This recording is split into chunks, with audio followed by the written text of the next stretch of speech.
വായിൽ നിന്നിങ്ങനെ നൊര വന്ന് ഒരു പത ഇങ്ങനെ വന്ന് ആ പത വന്നു കഴിഞ്ഞാൽ അതിലൊരു 10 മിനിറ്റ് അങ്ങനെ തന്നെ പത വന്ന് പിന്നെ ഛർദ്ദിച്ചപ്പോഴാണ് ഇവർക്ക് തോന്നിയത് ഇത് എന്തോ സംഭവിച്ചു എൻ്റെ തലക്കെന്തോ പറ്റിയിരിക്കുന്നു പെട്ടെന്ന് ആശുപത്രിയിൽ എത്തിക്കണം. അങ്ങനെ അവിടുന്ന് ഒരു കാറ് സംഘടിപ്പിച്ച് കഴിഞ്ഞാൽ കാറിൽ കയറ്റി വേഗം താമരശ്ശേരി താലൂക്ക് ആശുപത്രിയിൽ കൊണ്ടുപോയി. താലൂക്ക് ആശുപത്രിയിൽ കൊണ്ടുപോയി കഴിഞ്ഞാൽ അവിടുന്ന് ഡോക്ടർമാർ നോക്കിയപ്പോൾ പറഞ്ഞ് ഇത് പെട്ടെന്ന് ആണ് ഇത്രയും പെട്ടെന്ന് മെഡിക്കൽ കോളേജിൽ എത്തിക്കണമെന്ന് പറഞ്ഞു. അങ്ങനെ അവിടുന്ന് ആംബുലൻസ് എല്ലാ സെറ്റപ്പോടും കൂടിയുള്ള ആംബുലൻസ് താമരശ്ശേരി താലൂക്ക് ആശുപത്രിയിലില്ല. അപ്പോൾ ICU സംവിധാനമുള്ള ആംബുലൻസ് വേണമെന്ന് പറഞ്ഞു. അങ്ങനെ ICU സംവിധാനമുള്ള ആംബുലൻസിന് ഈങ്ങാപ്പുഴയിൽ നിന്ന് എത്തിക്കണം.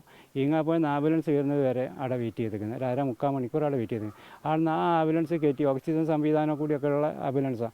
അപ്പോൾ അതിൽ കയറ്റിയാണ് പിന്നെ കോഴിക്കോട് മെഡിക്കൽ കോളേജിലേക്ക് കൊണ്ടുപോയത്. കോഴിക്കോട് മെഡിക്കൽ കോളേജിൽ കൊണ്ടുപോയി അന്ന് ഇവിടെ നിന്ന് കയറ്റിയ ഈ അവസ്ഥയിൽ തന്നെയാണ് അന്നപ്പോൾ ICUവിലേക്ക് കയറ്റിയത്. ഈ ഇന്നലെ പിതാവ് പറഞ്ഞൊരു കാര്യം ഉണ്ടായിരുന്നു, കൊട്ടേഷൻ സംഘങ്ങൾ അത്തരമുള്ള ഒരു ആസൂത്രിതമായിട്ടുള്ള ഒരു മർദ്ദനമാണ് അവനെ ഏൽക്കേണ്ടി വന്നതെന്ന്. എന്താണ് നിങ്ങൾക്ക് ഈ സമയത്ത് ഇതിനെപ്പറ്റി പറയാനുള്ളത്? പക്ഷേ ഇത് രംഗം കണ്ടാൽ അങ്ങനെ തോന്നിപ്പോവും. ഇവൻ്റെ ഈ അവസ്ഥയും ഇവന് കിട്ടിയ പരിക്കും നോക്കി നമ്മൾ കണ്ടു കഴിഞ്ഞിട്ടാണെങ്കിൽ ഇവന് സാധാരണത്തെ സ്കൂളിൽ നിന്ന് മക്കൾ തല്ലിവിടുന്ന ഒരടിയല്ല. അതിപ്പോൾ ഒരടീൻ്റെ ശക്തി ഇപ്പം നമുക്കറിയാമല്ലോ, കുട്ടികൾ തമ്മിൽ അടി കൂടുന്നത്. ഇത് വലിയവർ കൈകാര്യം ചെയ്ത ഒരു അടിയാണ്. 5 അടിയുള്ള പരിക്കാണ് ഇവൻ്റെ തലക്ക് കിട്ടിയത്. ഈ ഭാഗത്ത് ഈ ചെവിൻ്റെ ഈ വലത്തെ ഭാഗത്ത് ചെവിൻ്റെ ഭാഗത്ത് ഈ എല്ല് പൊട്ടിപ്പോയിട്ടുണ്ട്.